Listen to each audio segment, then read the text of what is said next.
Let me respectfully remind you, life and death are of supreme importance. Time swiftly passes by, and opportunity is lost. Each of us should strive to awaken.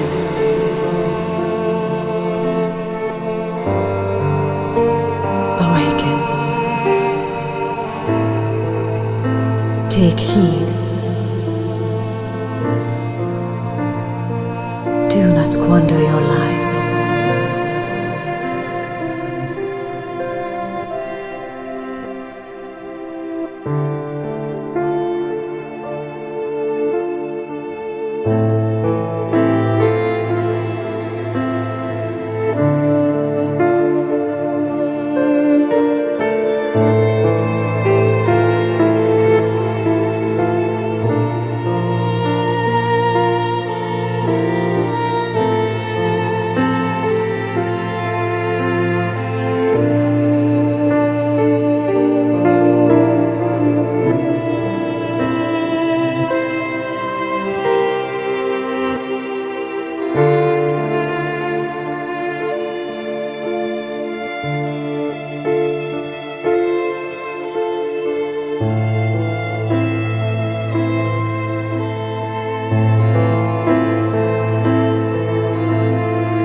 Humanity has descended deep into the material realm, putting its roots into the mental and physical layers of our being. As Carl Jung said, to touch heaven, one's roots must reach into hell. Out of the furnace of Babylon comes transformation, transfiguration, and new human potential.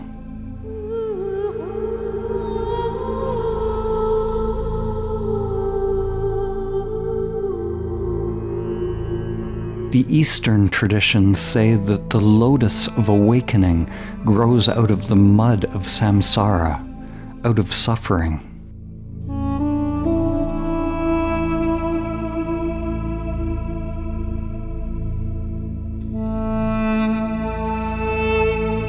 Christianity describes the fall in the Garden of Eden. In esoteric terms, this is the creation of a sense of individual self, or personal will that is separate from God's will. Along with this separate self is the coming into being of an external world of thought, the world of form that seems separate from this limited self. The character, or the ego, is made of patterns of pursuing or wanting things in that external, thought-projected world. The external things that we crave are the fruits of the tree of knowledge of good and evil, or the tree of duality.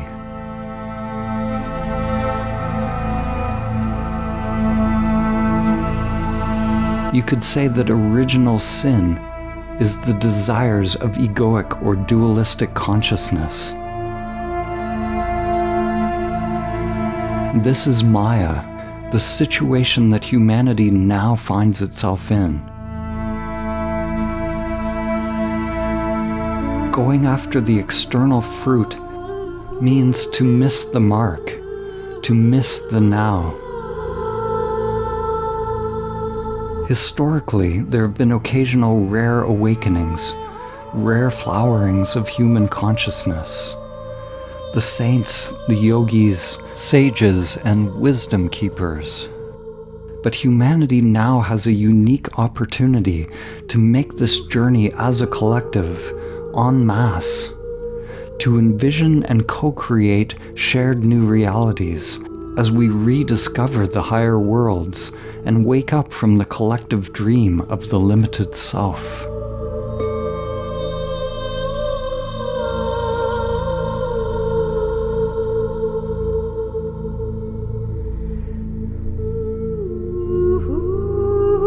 Most humans are currently living almost entirely identified with the gross physical and mental layers of their being, not even aware that the higher levels exist. Most people do not know or suspect that there are spiritual capacities latent within the self-structure, waiting to be activated. By realizing these capacities, we connect to subtler and subtler levels of existence, while at the same time making the self-structure permeable to our true nature, disidentifying from all levels of mind or Maya.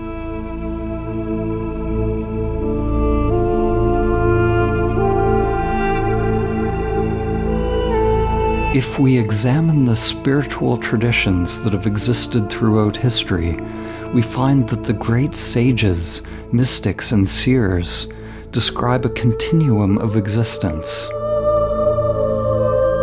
The ancient Vedic teachings described 5 koshas, or sheaths of the soul, extending from the gross physical and mental realm, which is the conditioned world in which most people live today, to the subtle realms, which include the energetic, astral, and higher mind realms, the archetypal templates of existence. And finally to the causal realm, where there's no thought or sensation, the realization of primordial awareness, the awakening of God consciousness within the soul, dispels the illusion of all of these realms, all layers of Maya.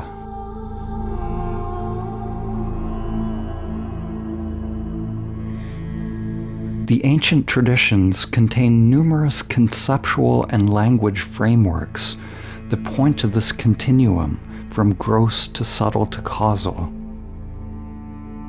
Whether it is the chakra system or kosha system of the Vedic traditions, or the dantians of Taoism, all levels within the field of change are Maya, the spiral that obscures our true nature, yet is the very expression of life itself. It is through the spiral of life that we experience human life. When all levels of Maya are realized to be empty of self, what is possible is an unfathomable non-duality, or mystical union beyond all language, which includes yet transcends all of the other levels.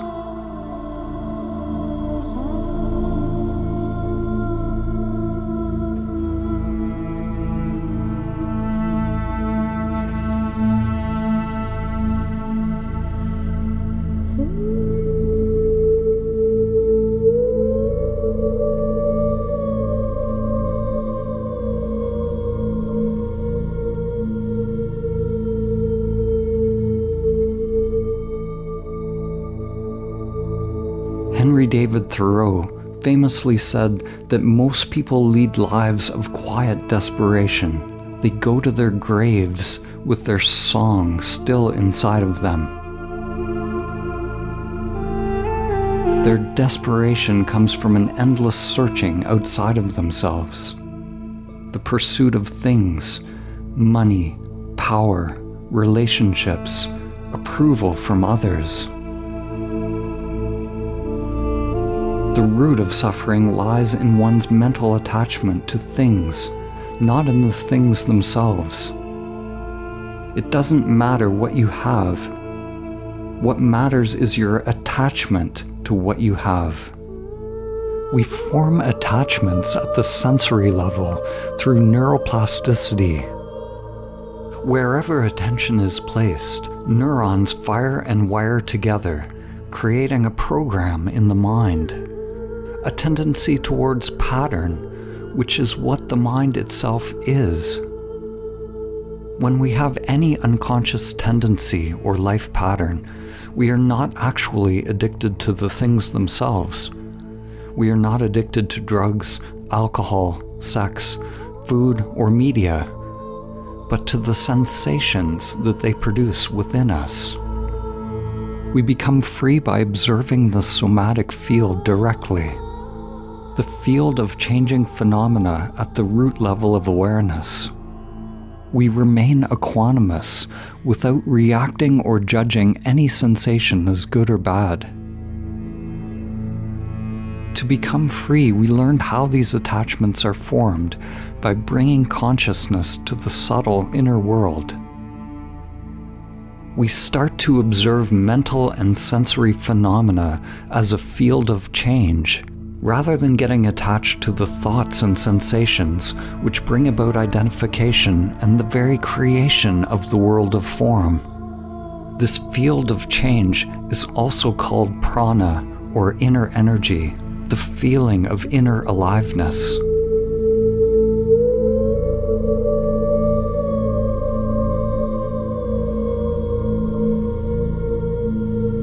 The shift to a new earth is a shift out of materialism.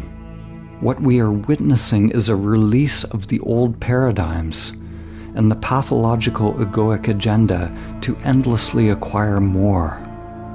What you are seeing around you right now may seem like darkness. It may seem like madness. Actually, this is what awakening looks like on planet Earth.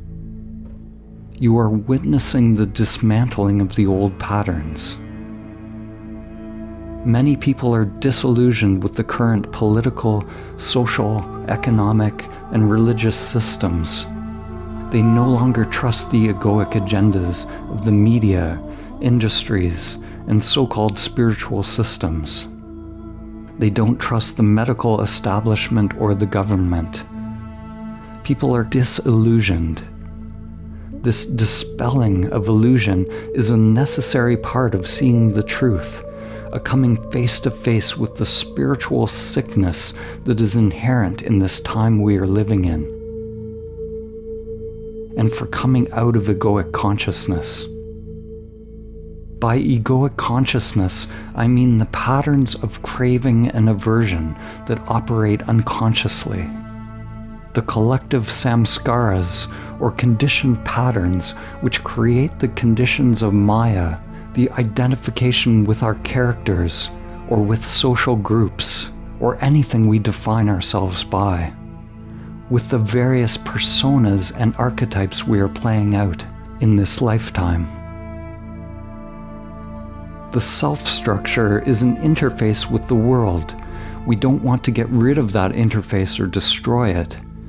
The path is about disidentifying from it, so that our sense of I, or the sense of existence, is not tied to a limited form, so that we don't suffer when the world of form changes.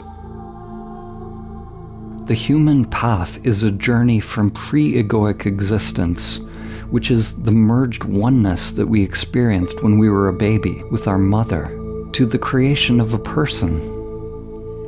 We grow, we create a character. This is a necessary part of our evolution in order to bring about self-consciousness, to bring about a sense of self or I. We are actually in an adolescent stage of our development. We're in an ego-identified stage. But the next step beyond self-consciousness is to realize transpersonal levels of self. to realize shared levels of consciousness, various levels of logos or higher mind. You could say levels of soul if you prefer that language. Our sphere of compassion expands. This is an expansion through love.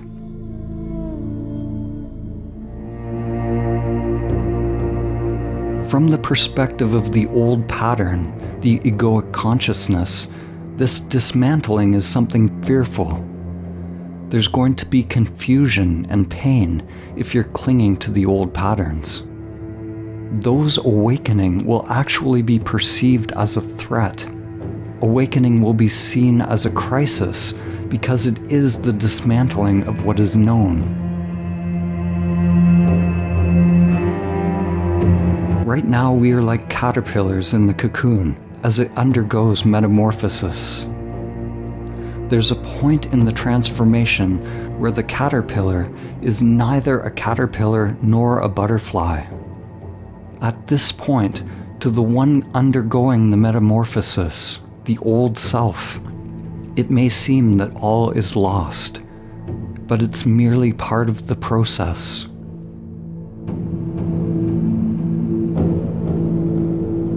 Faith is a surrender to the evolutionary impulse, a deep knowing that we are moving towards Source.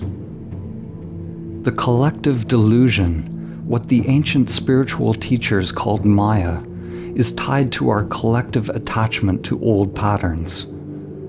It's tied to human hubris, the belief that we know where we're going, what we're doing, and who we are.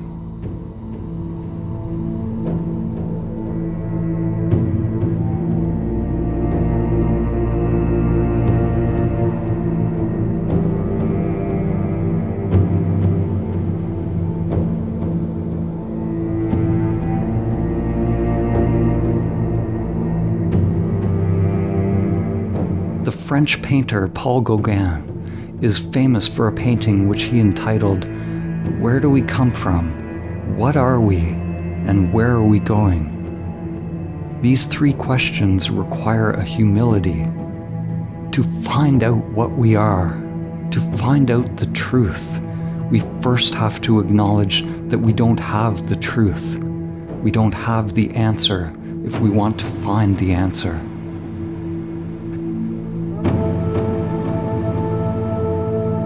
There must be a genuine willingness to explore and to look at ourselves. Like Dante's pilgrim in the Divine Comedy, one begins the journey to know oneself in a darkened wood, astray.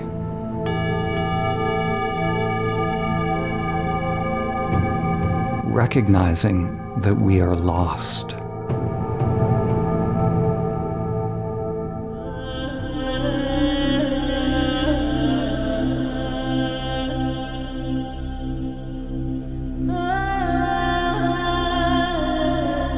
In the ancient Vedic traditions, the dimensions of being and becoming were represented by Shiva and Shakti. The archetypal feminine, the downward current or current of manifestation, is represented by Shakti, by the downward pointing triangle, which points toward involution of spirit into the world of form. Shiva represents the upward current, the current of liberation, the upward pointing triangle pointing toward pure awareness without any qualities, evolution beyond the world of form or the transcendent. So long as we are operating within the dualistic world, identified with the limited mind, these two currents comprise the pathless path. We are working within the current of manifestation and the current of liberation, doing and non-doing, inhabiting both the time-bound and the timeless. When these two dimensions are married in divine union, realized as one, it is Samadhi.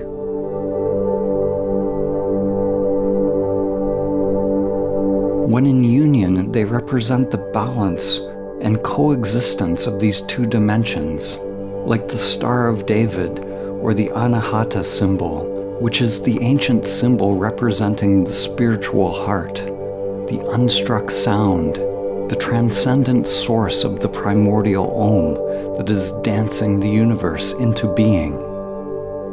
It is said that in Samadhi you will hear the celestial music of existence, musica universalis, or the flute of Krishna, or what Pythagoras called the music of the spheres.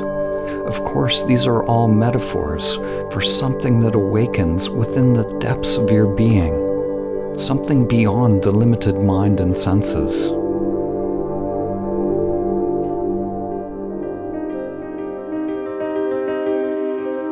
There are spiritual systems that focus on the subtle body, using practices such as observing the breath, sensations, working with chi or prana, working with techniques, practices, and processes that can be learned with the conditioned mind.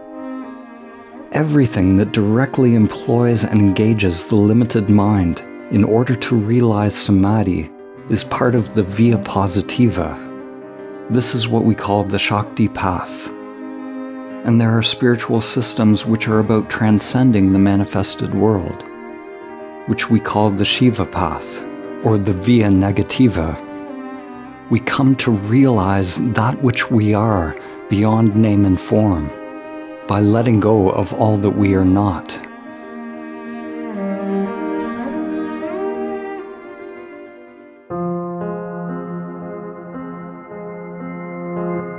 The way to samadhi has been given many names, such as meditation, self-inquiry, or prayer.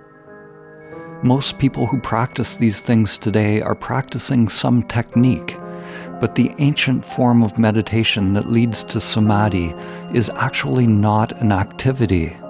It is not something that you do or practice, but it is actually the cessation of the meditator, the seeker or the doer.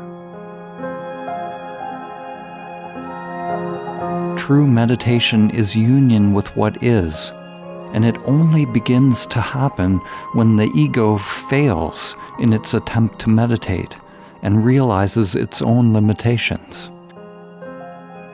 The ego, the you that you think you are, must necessarily fail in all attempts to meditate for true meditation to come about.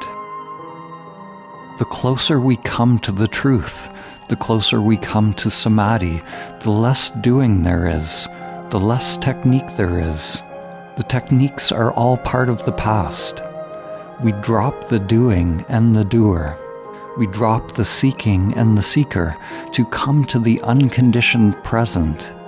Some teachers overemphasize techniques, while some undervalue them.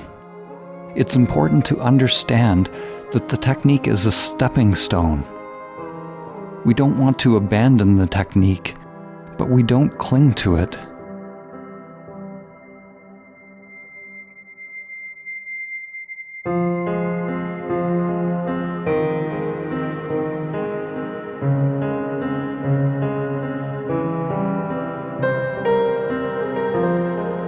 The time-tested way to realize samadhi is through long periods of spiritual practice. Whether you call that practice meditation, self-inquiry, or prayer, there is a truth that one has to awaken to. The yogi and sage Patanjali, who compiled the Yoga Sutras 2,500 years ago, taught that the entire endeavor of yoga is aimed at the cessation of the whirlpool of the mind.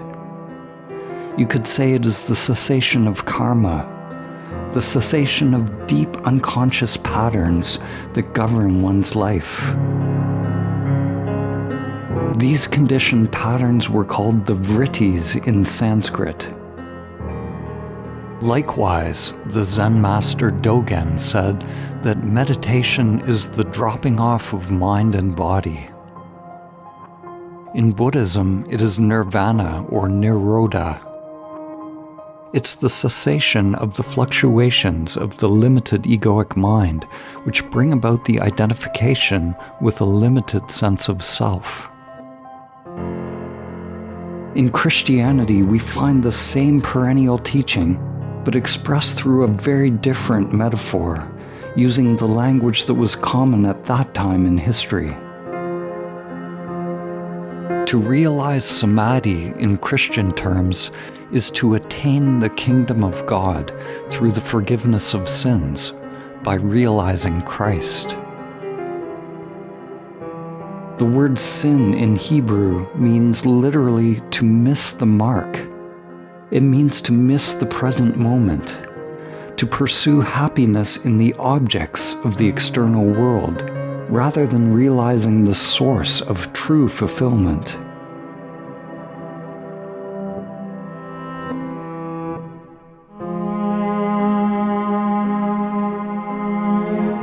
To come into the now, to the present moment, is to learn to surrender the preferences of the conditioned mind, to burn up opposing states by remaining non-reactive to anything that is appearing within the field of change. To meditate is to burn up the conditioned self, or you could say to free energy from the conditioned self. This truth is found in the Gospel of Thomas, which says, "If you bring forth what is within you, what you bring forth will save you. If you do not bring forth what is within you, what you do not bring forth will destroy you."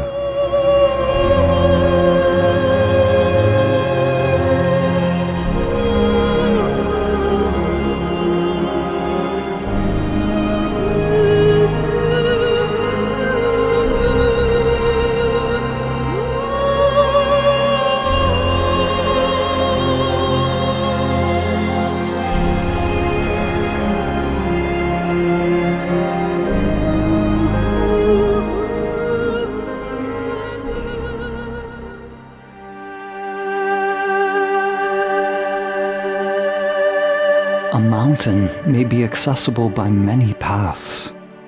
One can go straight towards the summit, or sometimes it may be better to take a spiral route. But at the summit, the view is always the same, no matter which path you take.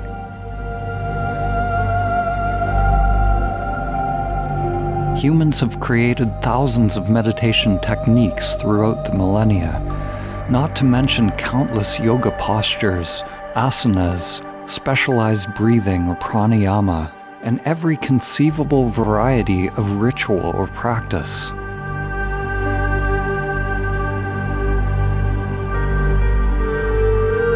If meditation is simply a cessation or a stopping, if it's simply coming to stillness, then why do we need so many techniques to achieve it? Why can't we just sit and wait for our mud to settle, as they teach in Zen?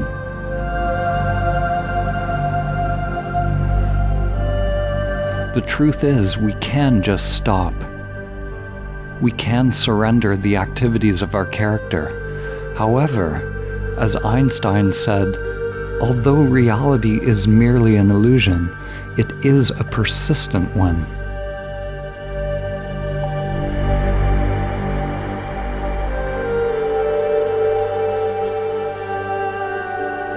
It is this persistence of the illusion that makes it necessary for most people to penetrate into the unconscious mind.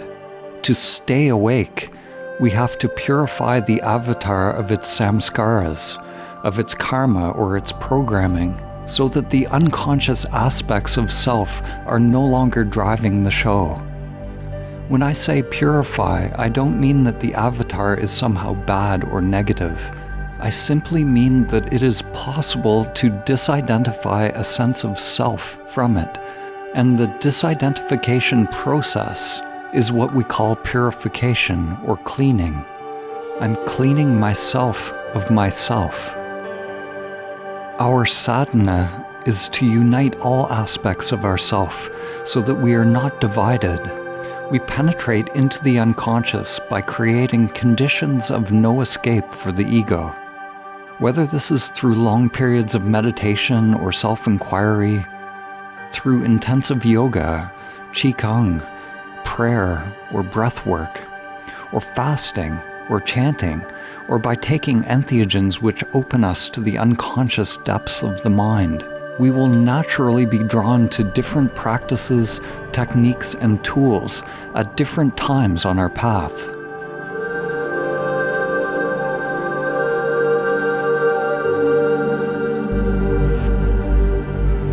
Whatever the practice or technique is, the purification will happen as long as we are cultivating presence and equanimity, being here in the now, as well as surrendered to what is.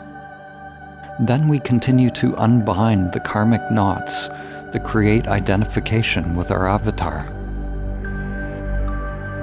We let go of judging any sensation or thought as good or bad, always going deeper into the sensory field, always perceiving subtler and subtler phenomena, becoming so conscious of what is arising that there is a merging with the meditation object. We become the breath. We become the yoga posture.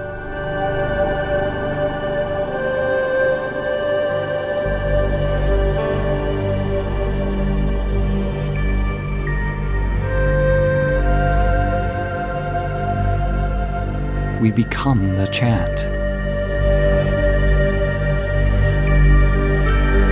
We become the avatar. In each case, merging with the pranic field in what is called Savikalpa Samadhi, or Samprajnata Samadhi, which is samadhi with a seed of pattern, a seed of form, a seed of conditioned mind activity, of karmic activity. So long as there is a seed of attachment, of unconscious mind activity, of separation between the inner and outer worlds, then the final goal will not be reached. Savikalpa Samadhi is a preliminary samadhi, also called jhana or dhyana. It is a burning up of karma within the self-structure, an energetic preparation of the vessel for the awakening of one's true nature, which is realized through non-doing, through a cessation of mind activity.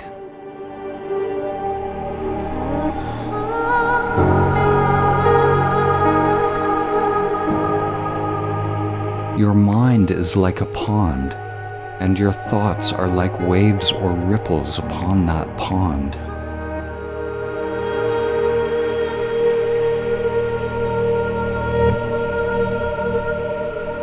To make a pond become still, what can you do?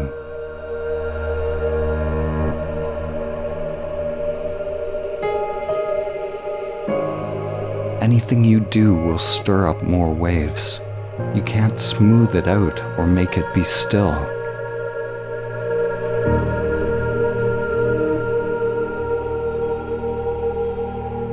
The pond only comes to stillness when you have let go of all effort, all striving, all movement. Realizing the natural state is not something that you do. It is a recognition of what you are beyond the movement of the mind and senses. Who is moving the mind? Recognize who is choosing. It is only the mind itself that chooses. It is only the mind itself that moves.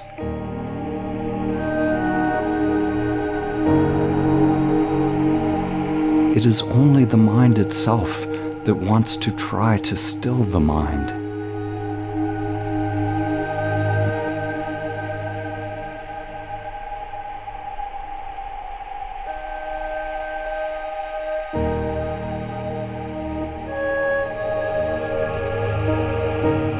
Upon hearing these words, the limited mind will likely be disoriented, wondering, what do I do?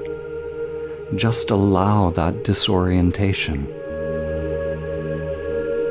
Become aware of the true self. Become aware of awareness, conscious of consciousness.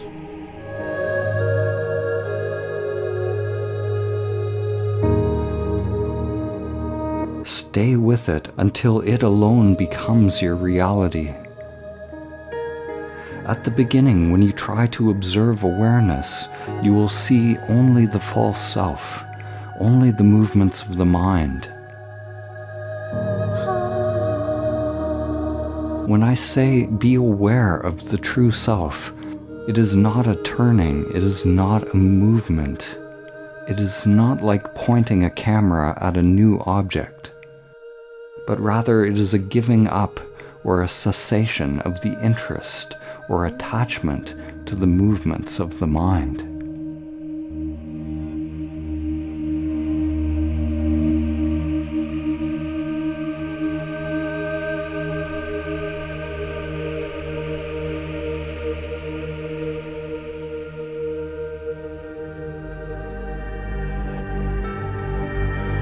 There are two main knots that bind us into identification with the false self. The body wants comfort, and the mind wants to know. The body is attached to sensations of pleasure and avoidance of pain. All sadhana or spiritual practice that leads to samadhi fundamentally involves two things. First, letting go of the duality of comfort and discomfort, and second, entering into a don't-know mind.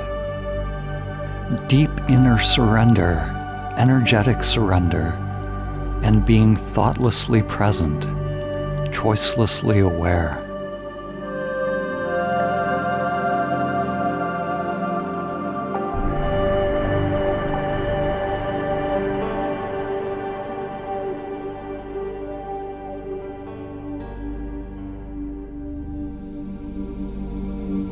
Socrates was considered the wisest person of his time. He's famous for the maxim, "I only know that I don't know." This is the Socratic paradox. Adopting a don't-know mind, a not-knowing mind, is the gateway to samadhi.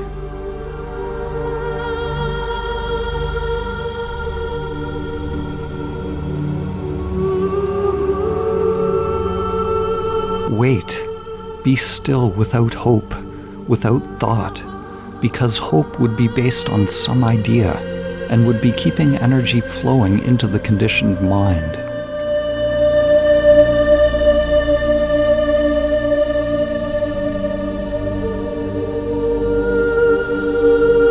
T.S. Eliot wrote, "I said to my soul, be still and wait without hope, for hope would be hope for the wrong thing. Wait without thought, for you are not ready for thought."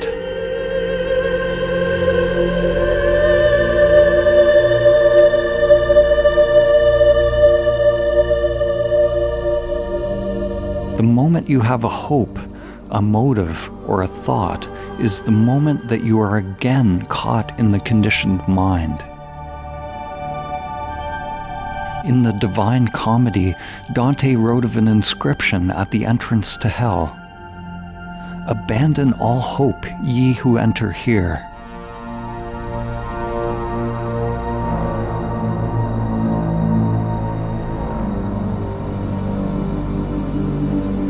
It is actually a very practical instruction. It would make a great reminder if it were posted on the doorway of every meditation center, ashram, church, or temple. Whatever your hope is, it is based on past conditioning. Hope is a kind of knowing that keeps the ego structure searching, seeking, and doing. When we engage in our sadhana, our spiritual practice that leads to samadhi, then we must abandon all hope, all projections into the future, accepting that we don't even know what to hope for. This is a humbling for the ego.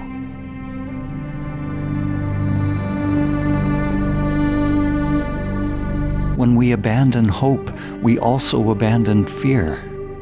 Hope and fear are the mind's projection into the future, the inner wiring that binds us to identification. Hope is craving. Fear is aversion. If we remain in the now, experiencing this moment as it is, then where is hope or fear? Our spiritual work is to excavate and unbind the knots that tie us to identification with our character. We move beyond comfort and discomfort, entering into the cloud of unknowing. We can do this both through formal practices and in day-to-day life. To meditate, to know yourself, is to burn in the now.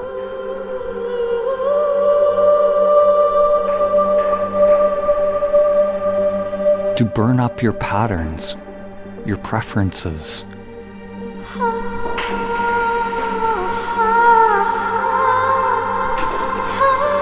And it is not something separate from your life. To be able to drop your pattern, your reactions and your judgments while you're in the midst of them. To drop the fight is the deepest practice. This is the only fight that you win by giving up, by surrendering, by dying on the battlefield, willingly climbing onto the cross.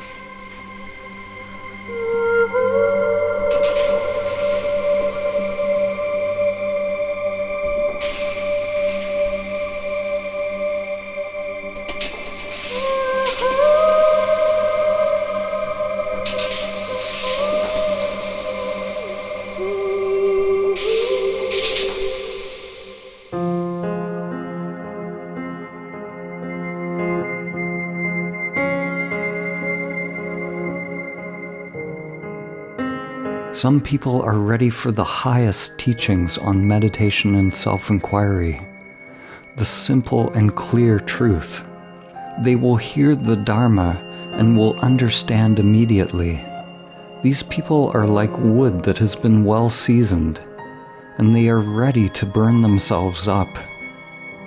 They just need the spark. Other people seem to require more preparation. They're like wet wood, and they need some time to dry out before they ignite. They need techniques, practices to loosen the bonds of the self-structure, to become free of samskaras. Or at least they believe that this is the case, and the belief makes it so.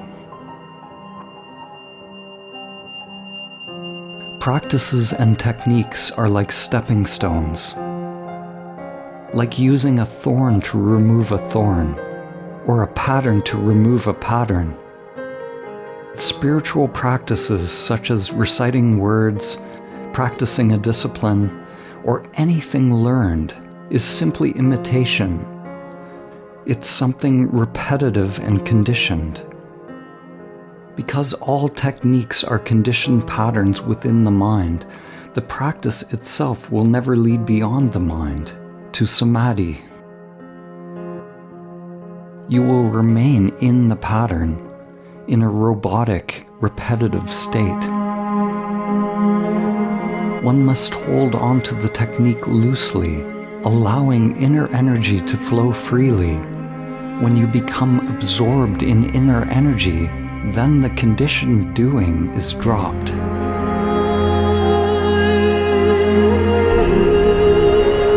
The conditioned doing, the unconscious programming, was formed due to incomplete experiences.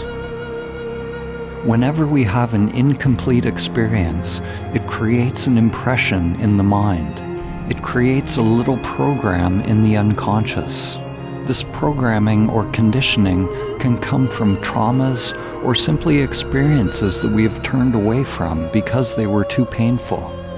Our self-structure is made up of a legion of little programs which come into being because of incomplete experiences. These memory imprints are not only stored in the brain, but within the energetic systems of the body.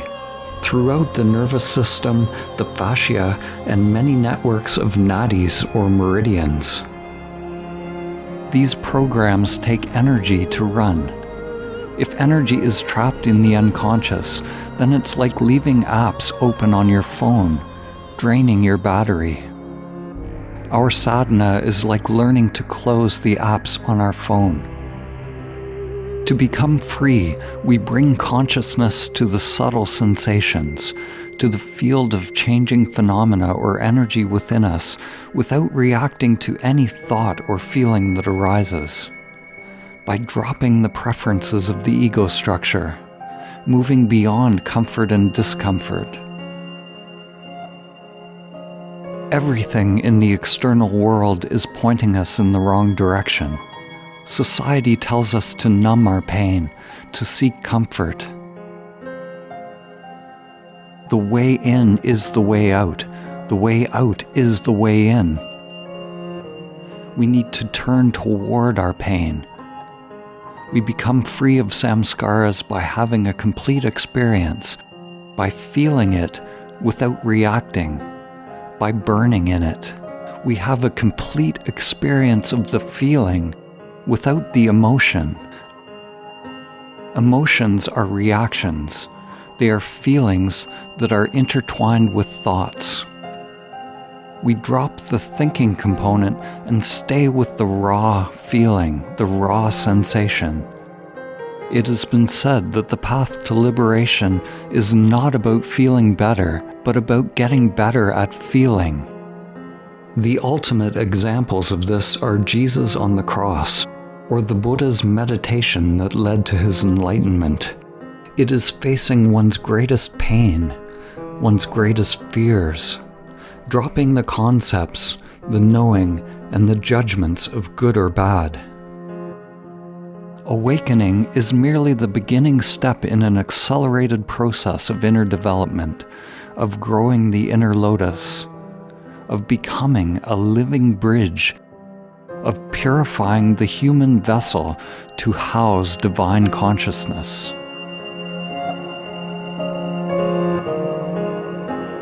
Energy is like the Rosetta Stone for spiritual practices. If you understand how energy works, you understand the usefulness of the practice. Every technique or practice is interrupting the pattern of you. You are using a conditioned pattern to interrupt conditioned patterns. You must be willing to let go of the technique once it has served its purpose. Otherwise, you will just create an identity around it and a new spiritualized self-structure.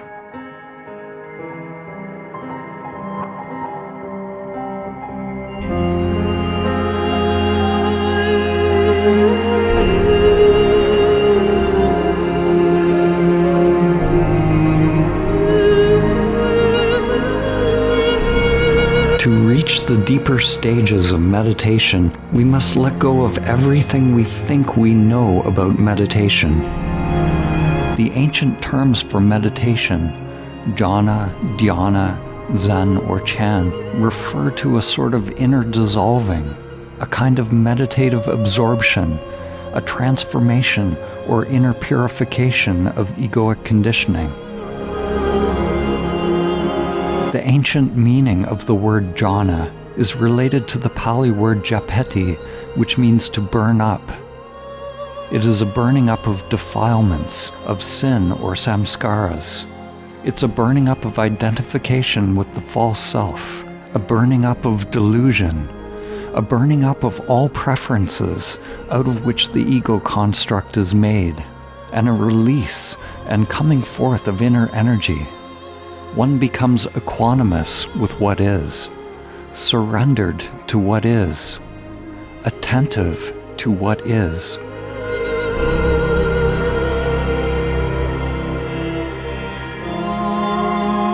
Awakening to our true nature can happen gradually through these stages of jhana, as the identification with various processes of conditioned mind is dropped. Or awakening can happen instantly. This is called satori in Zen.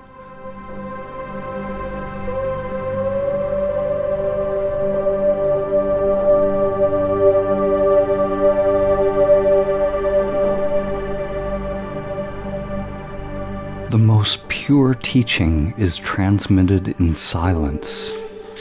But with the world such as it is today, very few will understand or be drawn into the source of that silence.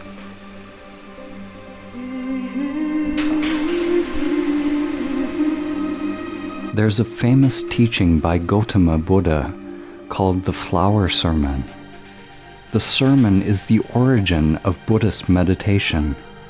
You could say it's the origin of Zen. Zen is about direct transmission of the truth. In the Flower Sermon, the Buddha simply held up a white flower.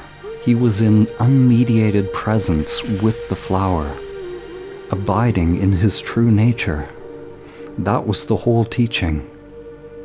Rather than giving a long satsang or teaching with words, he just let the students sit with the flower for the entire time. Only one student received the transmission. Only one student got it. To receive such a subtle transmission requires a subtle mind. The greatest truth is transmitted in silence. How can we receive this transmission of Buddha mind?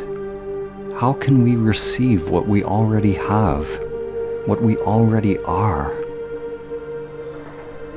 Primordial awareness is everywhere when we have eyes to see, and nowhere in particular.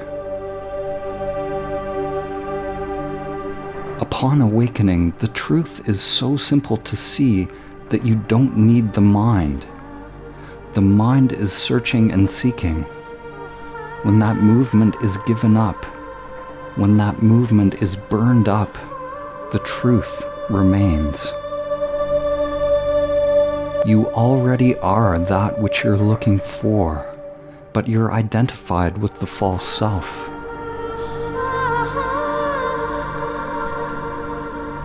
Notice the flower, and notice who or what is observing the flower. What is separating the observer and the observed? Meditation, or jhana, is to be present here and now without the mediation of images in the mind, ideas and concepts. If awareness is absolutely present so that there is no more knowing, even in the unconscious, then there's no more observer and observed. There's no more relationship between you and anything. There's no more flower and separate observer. It is only the limited mind that sees things. The activity of the limited mind is the creation of things. The creation of the experience of time and space, the creation of duality, of experience and experiencer. It is possible to wake up here and now to a profound dimension of stillness beyond the mind. Not pushing away the mind, but letting it be exactly as it is, yet not getting caught in the mind. Don't try to analyze these words. These are not concepts. If presence has realized itself upon hearing these pointers, don't let the mind get involved. As soon as you receive the transmission, turn off this video and abide in awareness as awareness.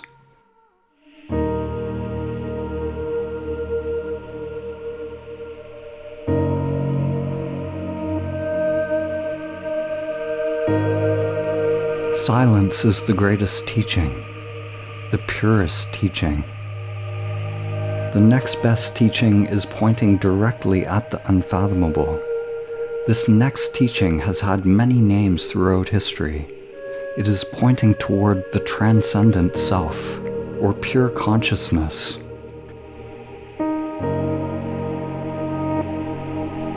In Buddhism, it is called prajna paramita, which means the ultimate knowledge or perfect wisdom. which is distinguished from ordinary knowledge or conditioned knowledge. It is what is realized through the eighth limb of yoga described by Patanjali. In Shaivism, this awakening could be described as oneness with Ishvara or Shiva, which are names for absolute consciousness.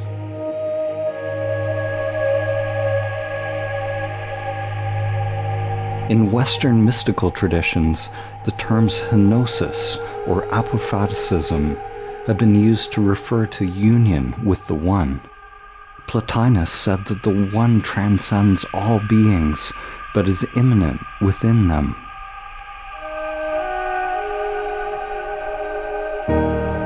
In Tibetan Dzogchen, it is described as the natural, primordial state of being.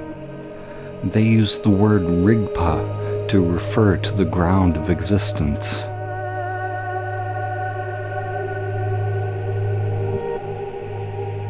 In Sufism, it is the secret of secrets, realized through fana, which is annihilation, or learning to die before you die.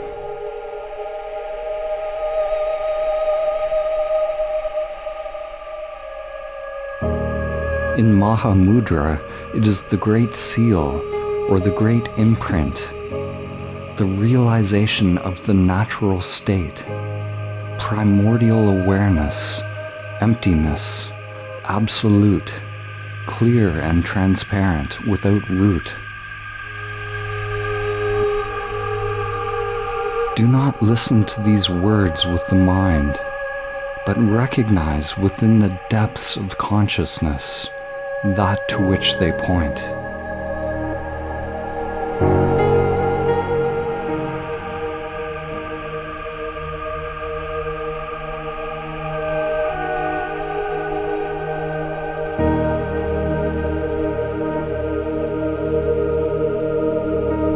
The truth of who or what you are, the truth that transcends the limited mind, cannot be seen by means of the limited mind. The still point cannot be reached by means of movement. If you want to realize the still point beyond thinking, let go of all interest in thoughts and sensations, all preferences, all phenomena generated by the mind and senses, and rest in naked awareness.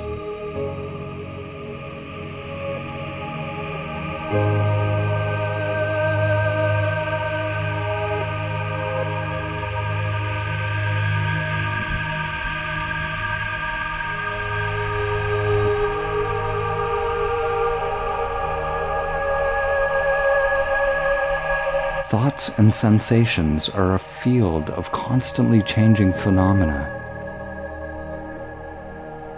What is unchanging is the awareness of that field of change. We are usually so caught up in the field of change, fixated on its objects, that we ignore awareness. To realize Samadhi, we stop chasing anything in the field of change, any thought, and we rest as awareness. Stop reacting to thoughts and sensations. All suffering is due to our believing our thoughts. Notice the mind's habit of judging or labeling any thought or sensation as good or bad. We allow every thought and sensation to be as it is. We don't push away anything, and yet we don't get ensnared in thoughts or hooked by their content. In this way, we approach the Absolute by the negative path, the via negativa. Whatever is arising, we realize not this, not that, not this, not that. Through the via negativa, one realizes everything that is arising is not you.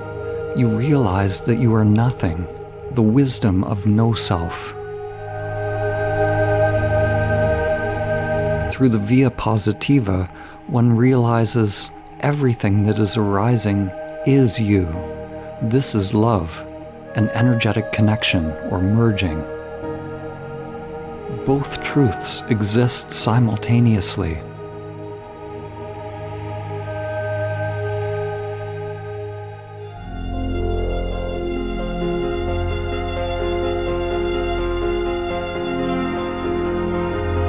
Form is exactly emptiness. Emptiness is exactly form.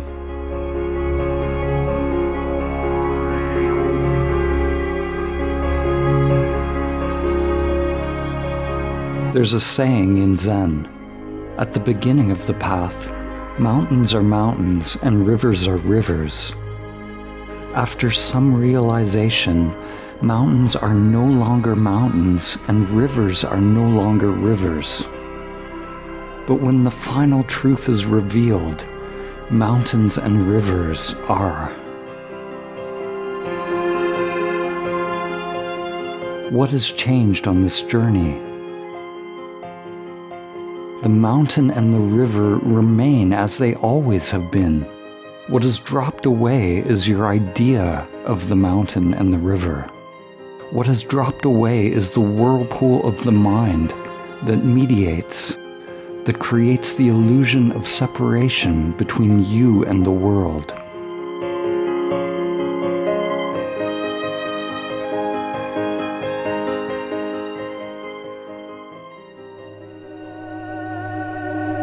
To realize Samadhi is not to achieve some extraordinary state, nor is it about staying in the ordinary state of mind. Only the limited mind or egoic mind discriminates ordinary and extraordinary.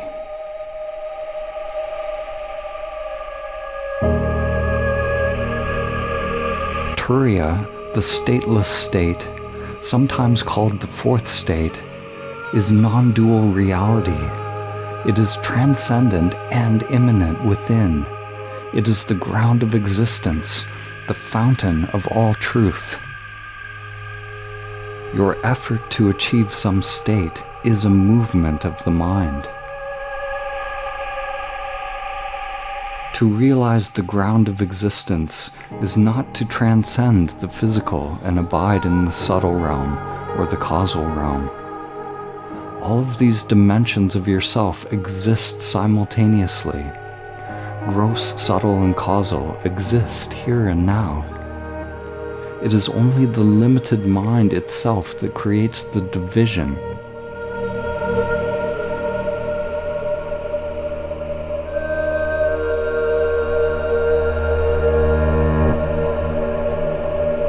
To realize Samadhi is not to try to achieve something.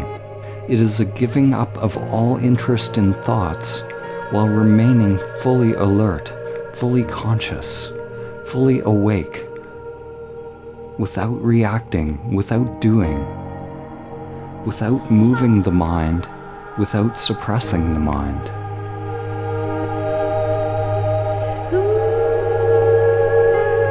To be aware, to be fully attentive to what is happening, without the mediation of egoic conditioning, without concepts, without controlling, manipulating, or distortion, without the filtering of the limited mind. It is to be present without choosing. Present without choosing, and therefore without a chooser. You could call this a mirror mind. A beginner's mind without memory or past. An open or transparent mind. You make every moment new.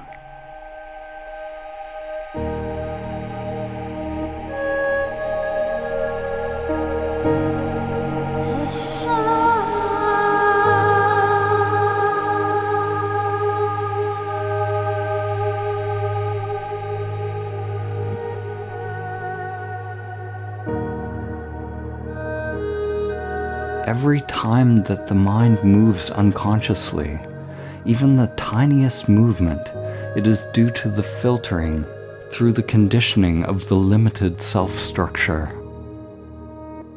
Whenever the mind moves unconsciously, it is due to some unsatisfactoriness, which is called dukkha in the ancient traditions.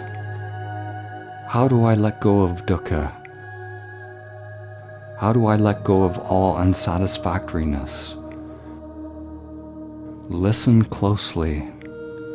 To the limited mind, there's a paradox. The limited egoic mind hears the question and wants to know how. How do I do it? But that limited mind can't do it. The limited mind will always fail in any attempt to realize Samadhi. It must fail. The limited mind does not awaken. Primordial awareness wakes up from its identification with the limited mind.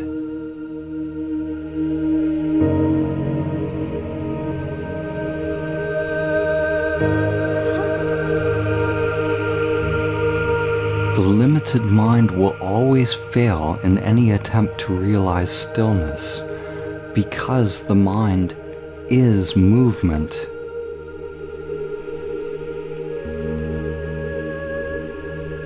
The mind itself is movement, and this movement creates the experience of time and space, creates separation. It is an endless process of doing.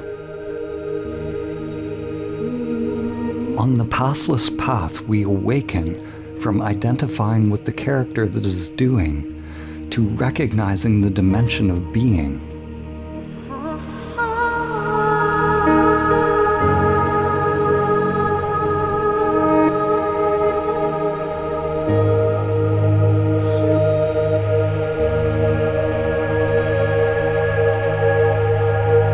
In Samadhi, the separation between doing and being drops away. The separation is simply another mind process. When there's no thinking within the conditioned egoic structure, then there's no problem.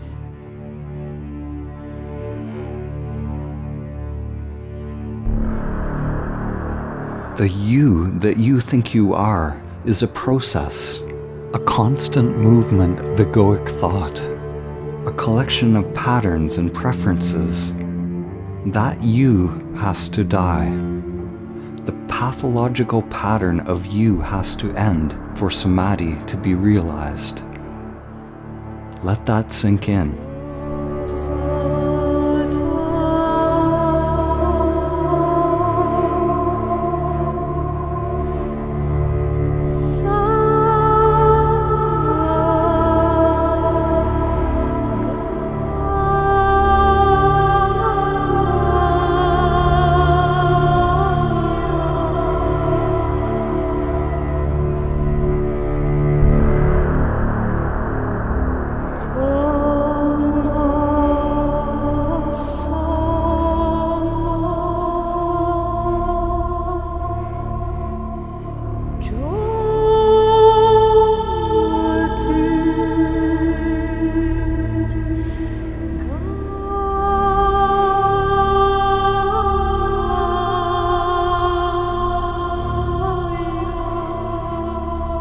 To awaken is to see the nature of human suffering, of the human condition.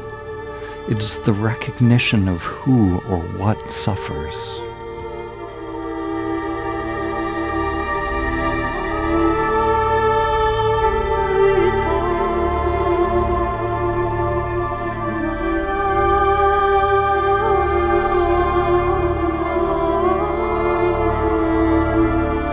There's no technique for realizing primordial awareness, no process that can be learned, no formula that can be practiced. What I'm getting at can be received in an instant, in a flash. It is precisely the dropping of all formulas, all knowing and all doing, all egoic agendas that creates the optimal conditions for primordial consciousness to awaken.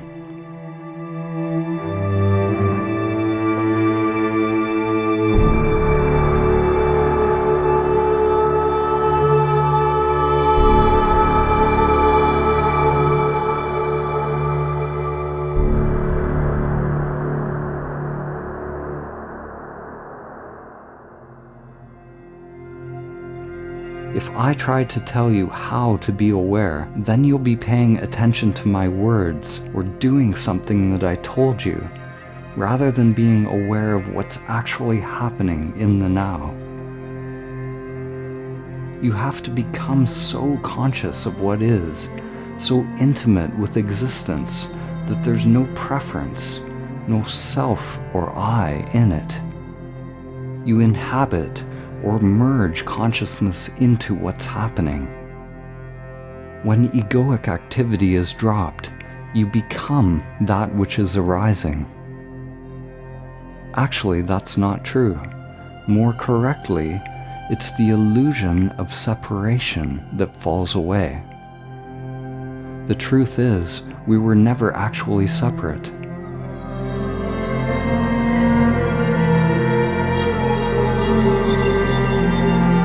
Spiritual teachers have given the instruction to reach Samadhi. Be still and know. Be still and know the true self, primordial awareness beyond name and form. Be still and know that you are God, the true self, Buddha nature. What exactly do they mean? What is it that becomes still? Obviously, no one's physical body can become absolutely still, existing within time and space, because time-space itself is movement. Time-space is mind. The universe is big mind, or logos. The first Hermetic principle is that the all is mind. The universe is mental.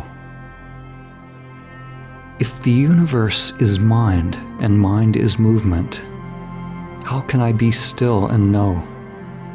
How can you be still on a globe, spinning 1,000 miles per hour around its axis, spinning 67,000 miles per hour around the sun, moving 500,000 miles per hour around the galaxy, and millions more through the universe?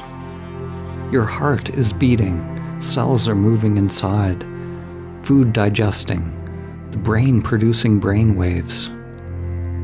Your blood is pumping, energy is moving. How can we be still? When the spiritual masters say, be still and know, they must be talking about something else, something beyond time and space, something beyond the physical and mental. What is meant by stillness is something that we have no word for in our modern language system. The Sanskrit language, the language of the yogis, has more precise terms which point to the non-dual. The term shunyata is often translated as voidness, stillness, or emptiness. Stillness is maybe the closest English word, but it is inadequate to describe something that is not of this dualistic world. What is actually realized is the primordial consciousness, which is beyond stillness and movement, beyond time. It is eternal, the ground of your being, the essential nature of reality that does not change. Actually, it is beyond change and the changeless. When our true nature is realized, it becomes obvious that silence and noise are a duality created by the mind. Stillness and movement are a duality created by the mind.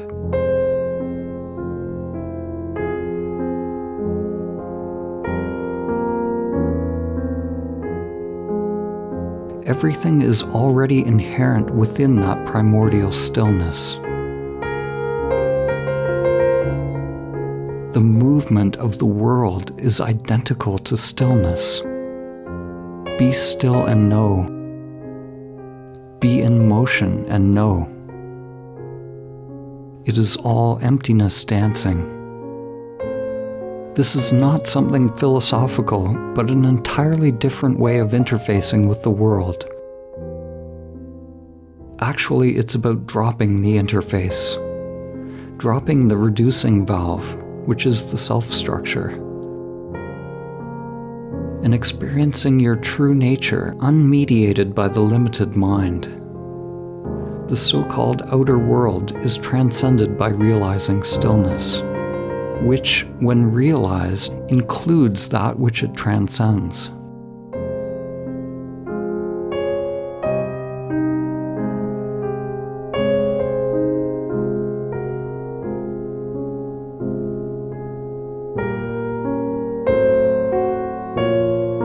If you think you understand Samadhi after watching this film, then you've missed what's being said. It would be like mistaking the menu for the meal. To taste the truth takes a true willingness to see the patterns of the self-structure that you refer to as you. It requires a deep excavation, deep surgery on the mind and freeing of samskaras, a deep dismantling, a deep humbling of the self-structure. To realize Samadhi, one surrenders to the soul's longing for union. You must want to realize the one source more than anything in the matrix of the mind, more than anything in the external world. External pursuits will seem hollow and meaningless. True meditation, true self-inquiry is coming into the now, where everything is experienced, everything is revealed, everything arises and passes away within a field of equanimity and love. Until the eternal is realized, one must work patiently and persistently, wholeheartedly, with humility, burning up your patterns, your preferences, your conditioning. One can't make awakening happen using the conditioned mind. It happens seemingly by accident. But by practicing presence, it makes us accident-prone.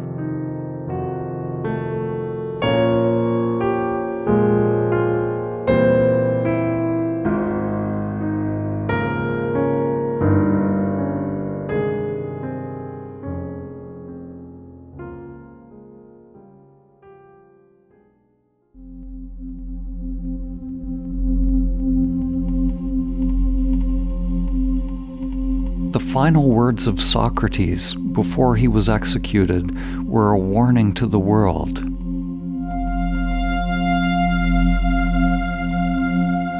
He said, "We owe a great debt to Asclepius. Pay it and don't forget." Asclepius was the god of healing, and you may be familiar with the Asclepius staff, which is a rod entwined with a serpent. It represents healing energy, inner energy that is alive, free from conditioning, free to move of its own intelligence, as opposed to the energy of the dualistic mind.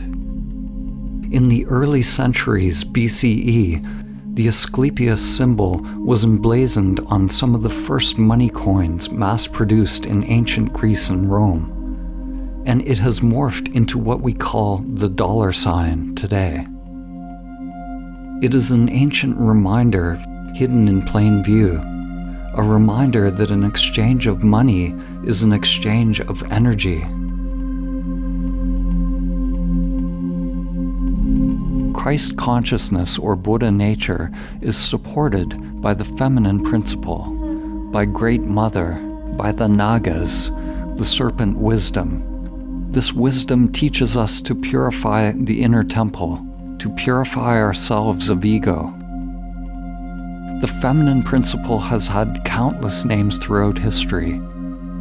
Gaia, Shakti, Sophia, Logos, Mahalakshmi, Parvati, Durga, Isis, Mary, the spiral of life. This living energy of the higher mind is the innate intelligence of the universe.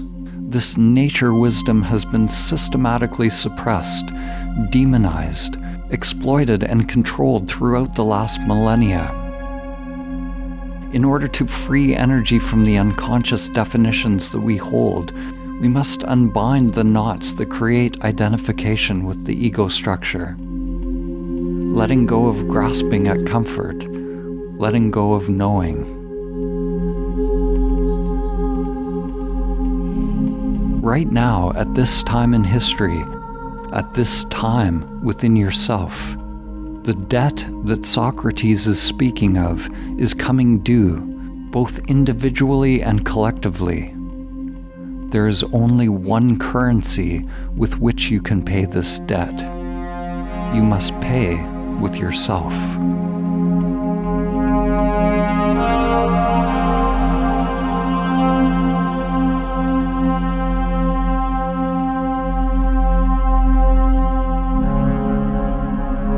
When we free our inner energy, our inner aliveness, from its prison in pathological thought structures, it becomes free to connect us with higher levels of mind. Energy is what connects us all. Another name for this energy is love. All true spiritual masters say that love is the true religion. Love is the religion of the future. It cannot be institutionalized, systematized, or conditioned. Love is inseparable from the realization of the one primordial consciousness. To love is to be one with.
The breeze at dawn has secrets to tell you.